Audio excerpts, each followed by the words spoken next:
श्री कृष्ण कन्हैया लाल की जय। श्री निजानंद स्वामी की, श्री प्राणनाथ प्यारे की।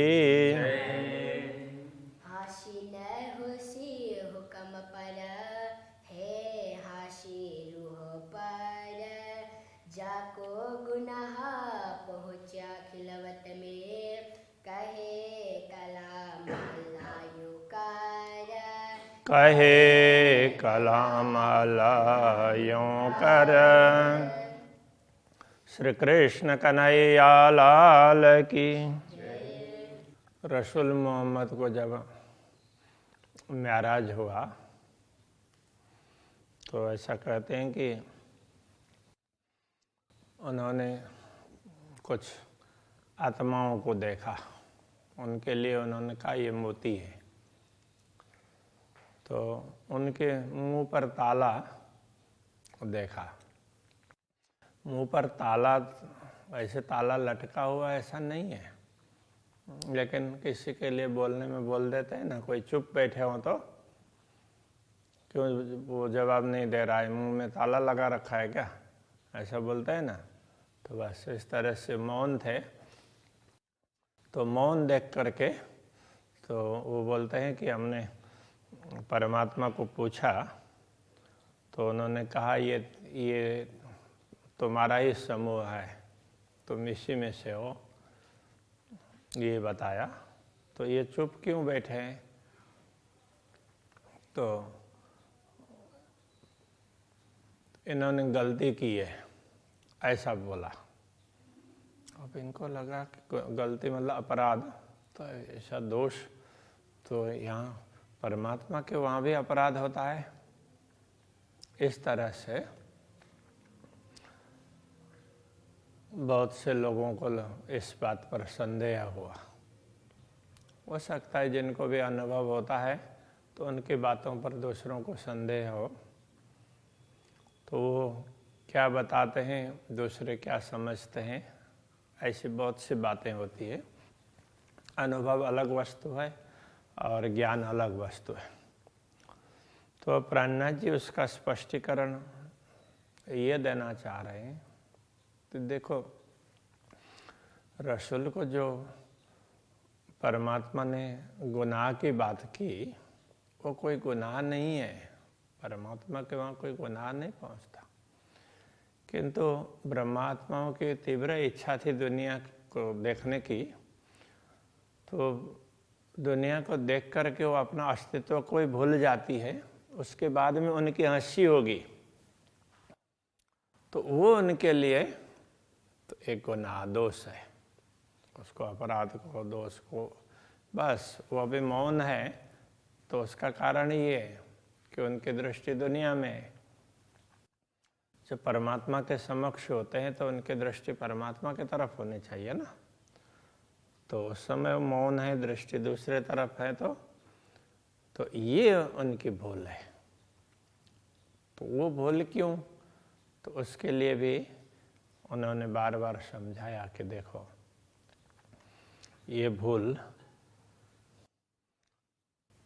पूर्ण ब्रह्म परमात्मा ये दिखाना चाह रहे थे कि ब्रह्मात्माओं को प्रेम का ज़्यादा अधिक अनुभव करवाएं। तो उसके लिए एक बार प्रेम की भूमिका से दूसरे तरफ उनका ध्यान चला जाए तो उसके बाद में तो ये संभव है। तो उन्होंने ऐसे में मांग लिया कि हमें ऐसा दिखा दीजिए। इसलिए कहते हैं ऐसा खेल दिखाइया जो मांग लिया है हम, अब अर्ज भी कैसे करूं कहोगे मांगा तुम। अब हम प्रार्थना भी कैसे करें, आप तो कहेंगे कि तुमने ही तो मांगा था। तो वास्तव में कि ये चाहा अक्षरातीत धामधनी नहीं, तो वो ब्रह्मात्माओं को अधिक सुख देना चाहते हैं। तो थोड़ी देर के लिए ब्रह्मात्माओं में ये भाव आया कि हम, तो उसको ही एक प्रकार से वो अहम भाव कहा, खुदी, मैं खुदी, तो इस प्रकार से कहा। परम धाम के हिसाब से, दुनिया के हिसाब से हम तो ब्रह्मात्मा हैं, हम श्रेष्ठ हैं, दूसरे कनिष्ठ हैं, इस प्रकार की सोच रखने वाले, वो भी एक बहुत बड़ा अपराध है। ऐसी सोच नहीं होनी चाहिए। मुँह में न बैठे खेल में अजू बीच ख्वाब, तो ब्रह्मात्माएं तो अभी भी इसी स्वप्न ख्वाब देखते हुए स्वप्न देख रही है और स्वयं को खेल में मान रही है। गुनाह पहले पहुँचे अर्श में, करे माशुक रूहें हिसाब, या रूहें भी बोल सकते हैं, किंतु रूहों हिसाब ऐसा बोलें तो ज़्यादा अच्छा रहेगा। तो कहते हैं ब्रह्मात्माएं तो अभी भी दुनिया को देख रही है, उससे पहले ही अपराध तो पहुंच गया, उनका दोष। तो इन सब का हिसाब कौन करेगा?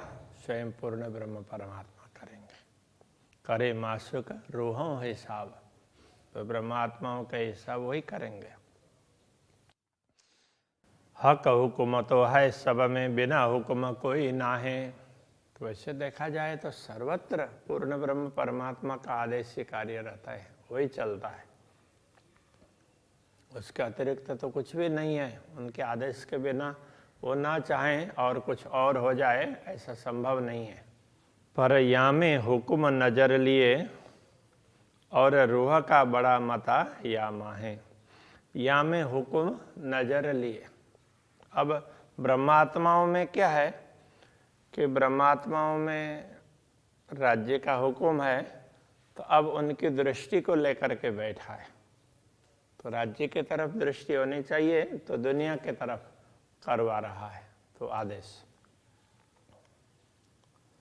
तो वैसे देखा जाए कि ब्रह्मात्माओं की बड़ी संपत्ति ये भी इसी में, इस बात पर भी उनकी बहुत बड़ी संपत्ति छिपी हुई है। उनको अपार आनंद का अनुभव करवाना है, तो वो इसके पीछे गर्भित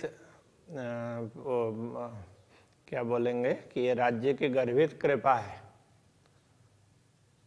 तो ये दिखती नहीं है, किंतु गर्भित कृपा है। वो दुनिया दिखा करके, दुनिया के दुख सुख का अनुभव करवा करके भी वो वास्तव में प्रेम का ही अधिक अनुभव करवाना चाहते हैं। इसलिए और रूह का बड़ा मतायामा है। तो ये खेल दिखाने में भी ब्रह्मात्माओं की बड़ी संपत्ति ही है। ब्रह्मात्माओं को अपार सुख दिलाना चाह रहे हैं। जेता ही सतन में जिनका सो जोरा तेता किया चाहे। तो पहले ये बात हो चुकी है कि एक तरफ तो राज्य का आदेश काम करवा रहा होता है, दूसरी तरफ तो ब्रह्मात्माओं का भी तो कुछ तो अस्तित्व है। तो अब इन दोनों में जिसका जितना हिस्सा है सो जोरा तेता किया चाहे, उतना ही जोर करना चाहता है। तो जब राज्य का हुक्म प्रबल होता है तो ब्रह्मात्माएं भूल जाती है।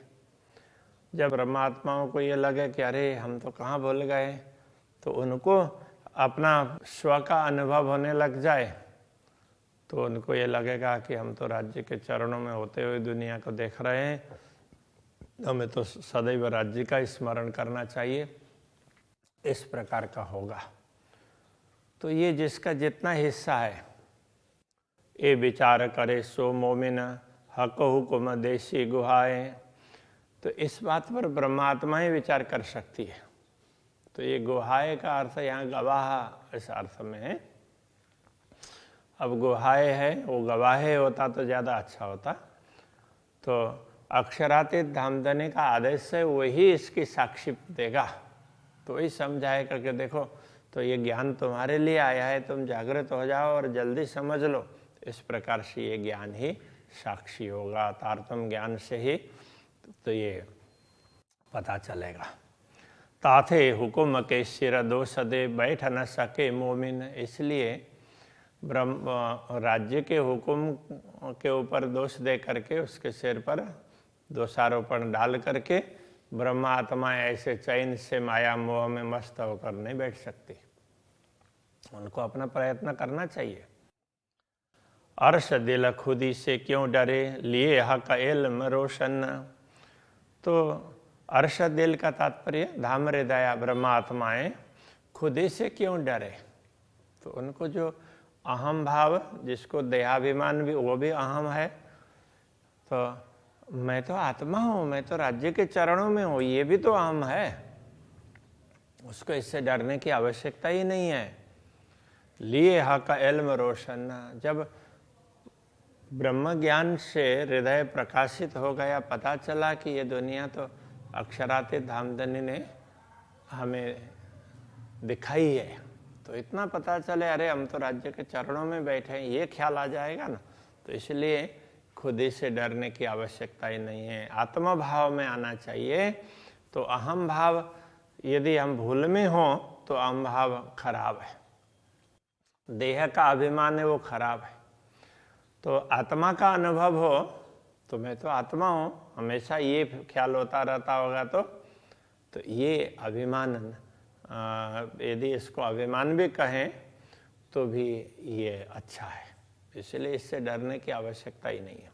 गुनाह नूरत जाला मैंने पहुँचा रूहों का जित। तो यदि कते परंपरा के अनुसार देखें तो कहते हैं कि नूर तजल्ला में, अक्षरातीत परमधाम में, तो ब्रह्मात्माओं का गुनाह, अपराध पहुंच गया। तो ऐसे तो अपराध तो पहुंचता ही नहीं, परमधाम में तो अपराध होता ही नहीं है, कोई ऐसे कुछ भी नहीं होता है। कया गुनाह कुलफ मुँह मोतिन, दिल मोहम्मद कुंजी खोलत। तो ऐसा रसूल मोहम्मद ने क्या कहा था, कया गुनाह, गुनाह क्या है, कुलफ मुँह मोतिन, मोतियों के मुंह में ताला है। तो ब्रह्मात्माओं को मोती कहा, तो उनके मुंह में तो ताला था, तो ये गुनाह है, ये इसके लिए तो उनके मुंह में ताला होने की क्या जरूरत है। तो उन्होंने अक्षरातीत धामधनी के वचन का पालन नहीं किया, तो वो अपराध। तो यहाँ कहते हैं, तो इस बात को, ये क्या चीज़ है, तो इसको दिल मोहम्मद कुंजी खोला था। तो यहाँ मोहम्मद कहने से, तो जो कुंजी लेकर के आए ना, तो श्री श्यामा जी सदगुरु, तो वही सबके दिल के कुंजी को खोल करके स्पष्ट कर देंगे कि अरे ये कोई गुनाह नहीं है, ये तो उन्होंने कहा कि ऐसे परमात्मा की आज्ञा तो कि तुम भूल जाओगे, तुम मत देखो इस तरह के, इस बात को उन्होंने माना नहीं। तो ये भी तो एक बाह्य ही है, यदि उसको अंतर के उसके गूढ़ रहस्य को समझें तो पूर्ण ब्रह्म परमात्मा स्वयं दिखाना चाह रहे थे। इसलिए तो ये कतेब ग्रंथों में तो ये गुनाह की बात कही, तो वो यथार्थ में कोई गुनाह नहीं है, तो उसको समझना चाहिए। ब्रह्म आत्माएं समझेंगे तो उनको पता चल जाएगा। तो ये सदगुरु ने जो कुंजी प्रदान किया है, तारतम ज्ञान, तो बस उससे ये बातें सब स्पष्ट हो जाएगी। ऐसा बजिनो हाथ हक के अर्श अजीम के माहे, जिनका हिसाब पूर्ण ब्रह्म परमात्मा के हाथ में, वो ब्रह्म आत्माएं तो परमधाम में बैठी हुई है। अरस तन बीच खिलवत, ताको डर जरा कहो नाहे। तो परमधाम का शरीर परात्मा, वो तो मूल मिलाव में राज्य के चरणों में है, तो उसको किस चीज़ का डर है, कोई डर ही नहीं है। ये जो बता दिया गया है वो बताने का एक तरीका है, उसको उस तरह से समझना चाहिए, ये बात कह रहे हैं। तो उन्होंने वो इसके स्थूल अर्थ को ले लिया, ऐसा नहीं है, उसके सूक्ष्म अर्थ को लेना चाहिए। करी हाँसी हक के रूहों पर, जिन वास्ते किया खेल। तो पूर्ण ब्रह्म परमात्मा ने ब्रह्म आत्माओं पर हंसी की, क्योंकि ये खेल उनके लिए ही बनाया है, जिनके लिए ये खेल बनाया, तो उनकी हंसी उड़ाई। तो ये ऐसी हंसी नहीं है, ये तो एक सामान्य रूप से लोग समझें उसके लिए कहा, ऐसी हंसी नहीं है, उनको तो और ज़्यादा आनंद देना है, इसके लिए ये कर रहे हैं। रूहों बौस किया इश्क का बेरतीन देखाया माहे लैल। तो ब्रह्मात्माओं ने प्रेम के विषय में ही बहस किया, चर्चा की। इसलिए बेरतीन दिखाया माए लैला। तो इस रात्रि में तो 3 बार दिखाया।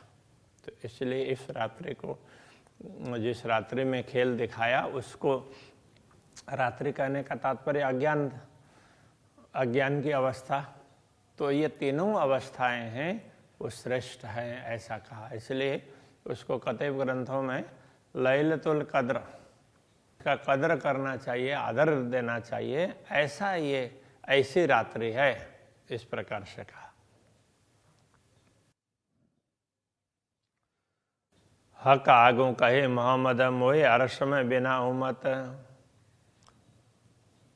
तो मोहम्मद ने परमात्मा के आगे कहा कि मुझे अपने आत्माओं के बिना तो मुझे अच्छा ही नहीं लगेगा। जब उनका ध्यान ही दुनिया में है तो मुझे कैसे अच्छा लगेगा।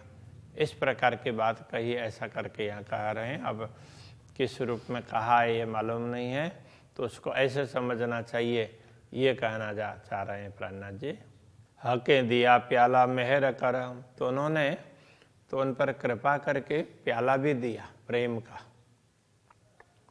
किंतु कहे मोए मीठा न लागे शरबत। मुझे तो ये मीठा, इसमें कुछ मिठास ही नहीं आ रहा है। इस प्रकार से तो मोहम्मद को लगा कि जब मेरी आत्मा है तो यहाँ ये रसूल की बात नहीं है। तो सतगुरु श्री देवचंद्र जी महाराज प्राणनाथ जी क्या कहते हैं कि हम तुम एक अरश के एक वतन के अपनी रूह नहीं दोए। क्या है, जब तक तुम भूल में रहोगे तब तक मुझे सुख कहाँ है, जब तक तुम माया में हो तब तक मुझे कहाँ सुख है।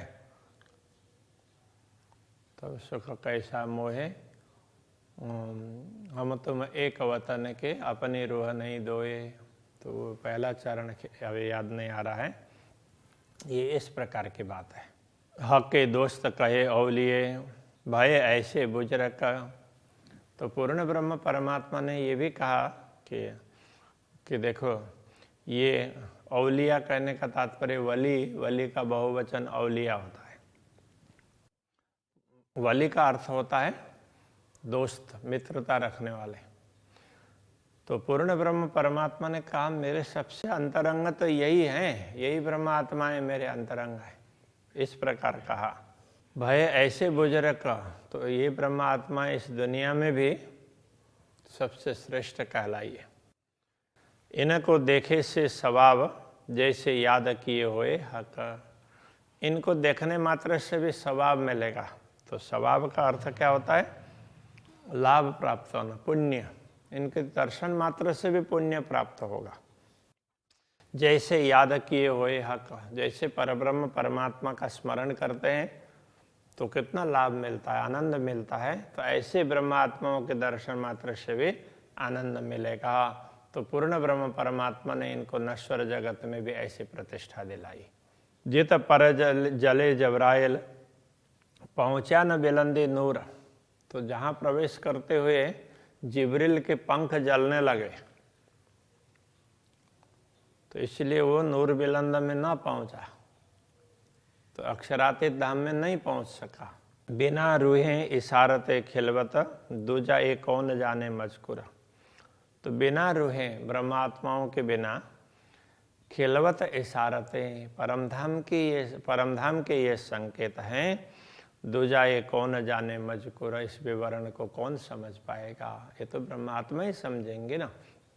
इसलिए दूसरों को लगता है कि ये कैसे हो सकता है, कैसे कह दिया, ऐसा लगेगा। तो ब्रह्मात्मा इस बात को समझ सकती है। अलस्तो बीर अब कया कने तब जवाब दिया रूहन। तो पूर्ण ब्रह्म परमात्मा ने क्या कहा, अलस्तो बीर अब कुम, इस तरह से कहा, क्या मैं तुम्हारा स्वामी नहीं हूँ। तब ब्रह्मात्माओं ने कहा हाँ सचमुच आप हैं। फिर भी तो उनको दुनिया देखने की जल्दीबाजी तो थी। कोई और होवे तो देवही जो ए फुरमा न कहे सुकन। अब इसके साक्षी दूसरे कोई और होते तो देते ना, दूसरे तो कोई थे नहीं। तो पूर्ण ब्रह्म परमात्मा ने बोला, ब्रह्मात्मा ने सुना, उन्होंने उत्तर दिया। तो इसीलिए उनको ही ये पता है। ए फुरमान कहे सुकन्ना, तो ये वचन तो धर्म ग्रंथों में इस प्रकार से दिए गए हैं। तुम रूहें जात नासुत में जाओगे मुझे भूल। परमात्मा ने क्या कहा, तुम नश्वर जगत को देखने जा रही हो तो वहाँ मुझे भूल जाओगी। तब तुम्हें ईमान ले आई हो, मैं भेजूंगा तुम पर रसूल, तब तुम विश्वास करना, मैं तुम्हें जागृत करने के लिए अपना संदेश लेकर संदेश वाहक को भेजूंगा। तो रसूल कहने का तात्पर्य संदेश देने वाले। तो अब मोहम्मद को रसूल ऐसा माना उन्होंने। तो यहाँ पर सतगुरु श्री देवचंद्र जी की बात है। तो श्री श्यामा जी को ये दायित्व दिया, तुम ब्रह्मात्माओं को जागृत करना। तो उनके लिए कहा है, श्यामा जी सतगुरु बन करके आई हैं, तो उनकी बात पर तुम भरोसा करना। इस प्रकार पूर्ण ब्रह्म परमात्मा समझा रहे। तुम माहो माहे रही हो शायद, ये तो मैं भी शायद हूँ।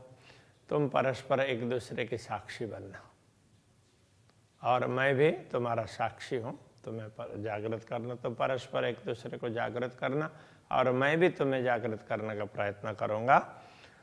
ये जिन्हें भूलो तुम सुकन्ना, मैं फुरमान भेजो तुमको।